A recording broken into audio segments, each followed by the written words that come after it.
This is a Let's Talk Church Safety and Security microsode with your host, Paul Buckner. So I'm sitting here in line at the bank and thinking about the realities of a gunfight, of a gun battle. You're probably not going to be squared off with somebody in an old Western style quick draw competition, but he or she who can defeat their holster the fastest, you should be aiming for a 1 second draw. Probably wins. Unfortunately, with the white settlement shooting, a man lost his life because he did not have the abilities, but he had the heart.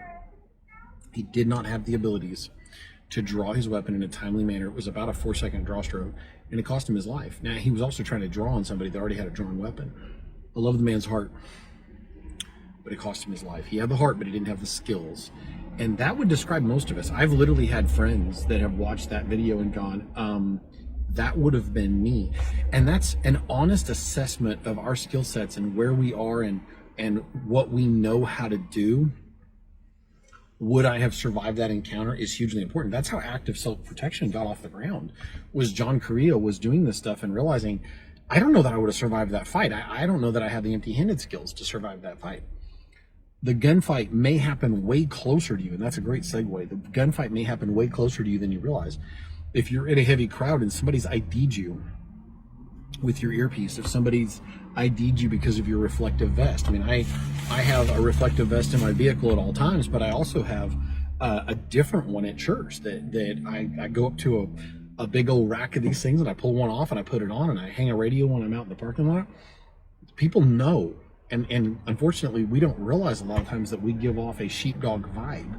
You know, this was something that was mentioned in a previous broadcast of ours, but the gentleman in question, I forget who it was, so I'm doing the man a disservice, but he talked about the fact that odds are most people know who your security team is.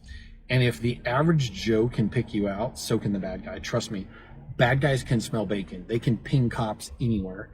And I've picked out undercover cops before, and which kind of scares me because if I can pick you out as a civilian, you probably shouldn't be an undercover cop.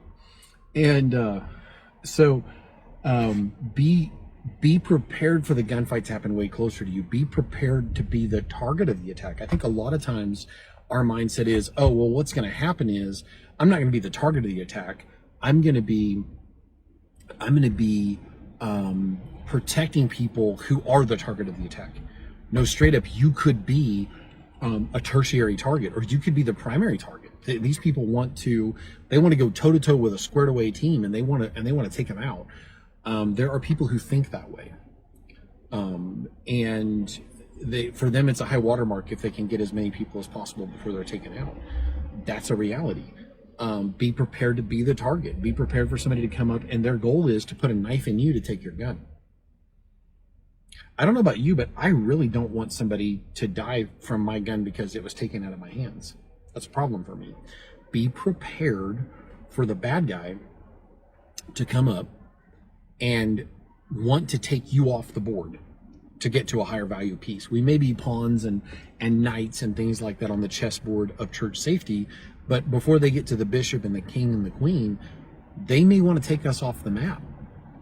And so be prepared for the fact that you may be a target and they may go hands-on with you in order to get to the actual target.